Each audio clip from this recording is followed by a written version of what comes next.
cek. Asli di kumna.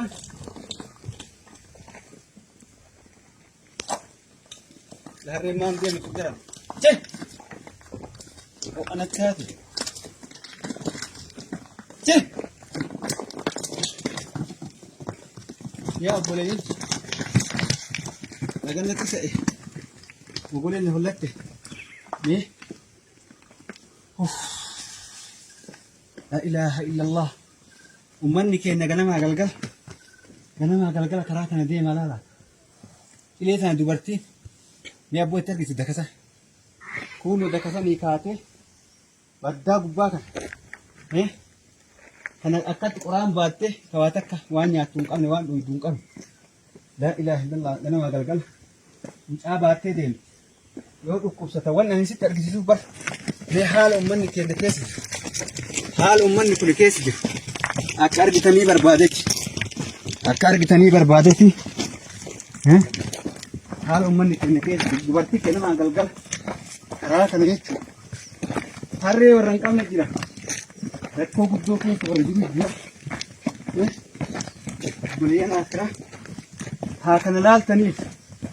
Mee bakka kun jiru laala. Sadarkaa nu jiru laala. Viidiyoo tokko dalage baddaa gubbatti. Ummanni keenya qilee gubbaa jira isin jirtu gaadhaaba. Rakkoo ani waan amma viidiyoo mul'isuuf maaliif barbaachuu jettan. Rakkoo isaan dhandhaman san dhandhamee mee ani hagamta kanatti dhagahamaa. Ani mee bakka isaanii buute. Ani maayu hareetti jedhee deemayyuu mee miilanuu deemee akka hin jiru laala. Mogoleen na hollataa jirti. Bakka isaanii buutee olaala. Ummanni kun sagalee takka hin qabu. Hommaan takka isaanii dhagahan. Qonni hin jiru waan takka hin jiru garaa beelatiin dubartiin lafa isin agartan allayyaa kana keessa gara sa'a 8 ka deeman. Hospitaalli bakka sana hin jiru. Yoo qineensifatte akkam taati yaa obboleettii tiyyata islaama yaa obboleessa kee islaama mee xiinxalliidhaaf mee xiinxalliidhaaf ifirratti qabiidhaaf osoo ani bakka sana jiraadhoo jedhii ifirratti qabiidhaaf ani san ifirratti qabee azaaba isaan azaban san anillee azabamee ilaala jecha natti dhagahamee deebaabee ka waan biraatii miti namoonni gariin itti kennitee baddatti firraan dhiiftuu naan jedhan latti maali tokko infin isla ishee ebalufaa halkayri adaama fihalli taafilfinne taa kasi kunna ati maaltu gammoojjii keessa si oofe ka jedhullee ka gaafii kaasullee ni jiru yafachaa jara qoraan kun waan amma isinii jedhe dhufte homaa miti aabisuutuutu qoraan oofanii deeman tura yaa khaaliqa yaa Allah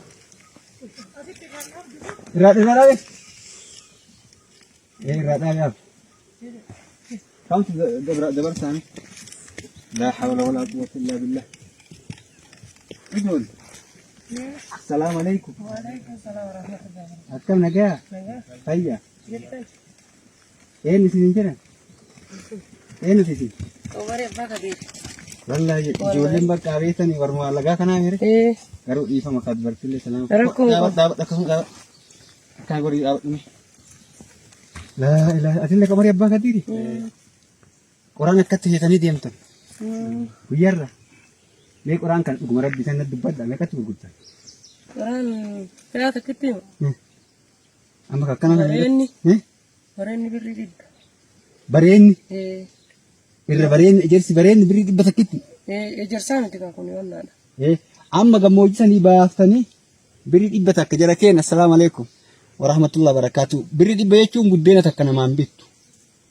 Buddeena takka namaan bittu. La ilaha illallah Muhammadu Rasulullah. Biri dhibba takka amma ganama kaatanii sa'a 6-7 toora kana. Kanaafuu inshaallahu ta'ala waan rabbiin nu laafisirra. Mee rabbiin inshaallah isin amma dhufuu kenna beetanii. Karaa kanatti nu argiteettanii yaaddanii. Dhibba takkitti sana jechuun harreen takkitti nama isin ooftan. Amma isin dhibba lamatti gurgurtan jechuudha. Kana lama. Quraan isin irraa dinni bakka lama sadi. Sun lamaami. sadii afur shan waan harree shanii ho'atu takka lama sadii afur waan harree afurii ho'a isi irra miidhamtu waan taate guyyaa meeqa dalaydan jechuutan guyyaa shanii guyyaa kudhan walitti deema rabbi isin haa waffaqu hayya harreen na jala dabarseen dhaqqaba koottaa isiniin jedha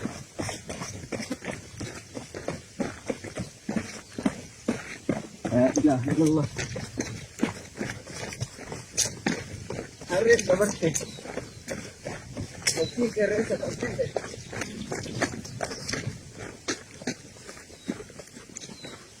pada harreen garam jira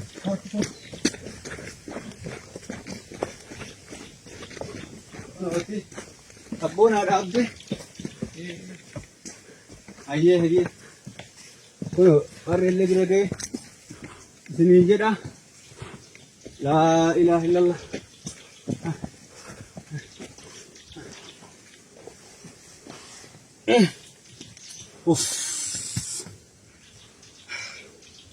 Allah hurna rabe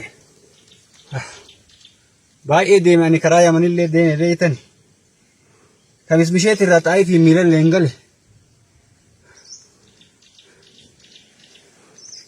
garuu kuni adda wallahi qileen adda kama sun barahaa kun atu waan biri jira keen bishaan waan takkan jirani rakkoodha akkuma amma argitan kana jarri kun ganama galgala karaa kana deemee harree takkitti birii dhibbatti gurgurata la ilaha illallah la ilaha azaab ummanni keessa jiru akka argitaniif viidiyoo kan isinii dalage isiniin jedha amma dubbachuu hin danda'u